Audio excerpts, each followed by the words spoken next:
لله رب العالمين والعاقبة للمتقين والصلاة والسلام على أشرف الأنبياء والمرسلين ومن تبعهم بإحسان إلى يوم الدين أما بعد فأعوذ بالله السميع العليم من الشيطان الرجيم بسم الله الرحمن الرحيم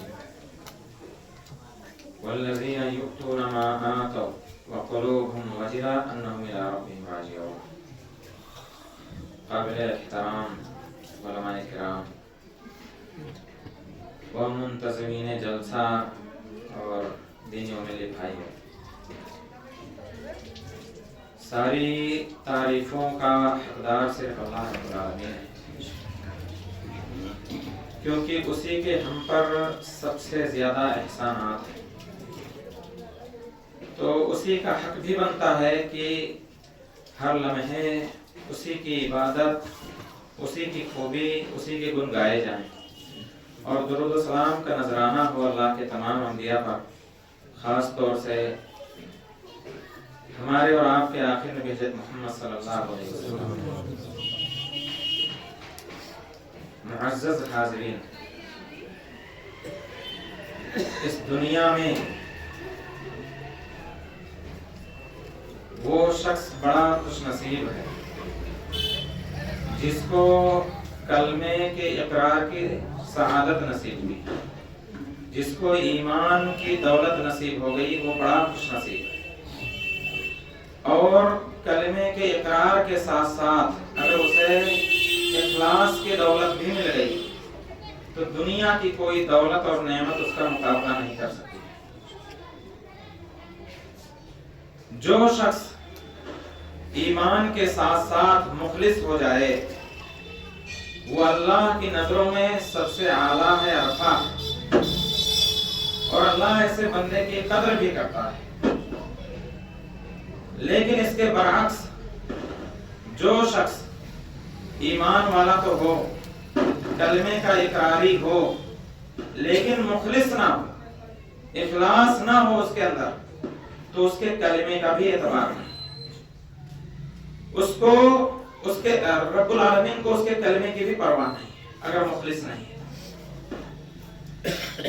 اور وہ تو رب العالمین کا مقام بڑا اونچا ہے، ہم اور آپ اگر ہمیں معلوم ہو کہ ہم فلاں کے ساتھ احسان والا معاملہ کرتے ہیں لیکن فلاں شخص ہمارا دل سے خیر خواہ نہیں ہے، اس کے دل میں ہمارے لیے ہمدردی نہیں ہے، تو ہم بھی اس کو قدردانی کی نگاہ سے نہیں دیکھیں گے، تو رب العالمین سے کیسے امید لگاتے ہیں کہ ہم رب کے لیے مخلص نہ ہوں اور رب ہماری قدردانی کرے۔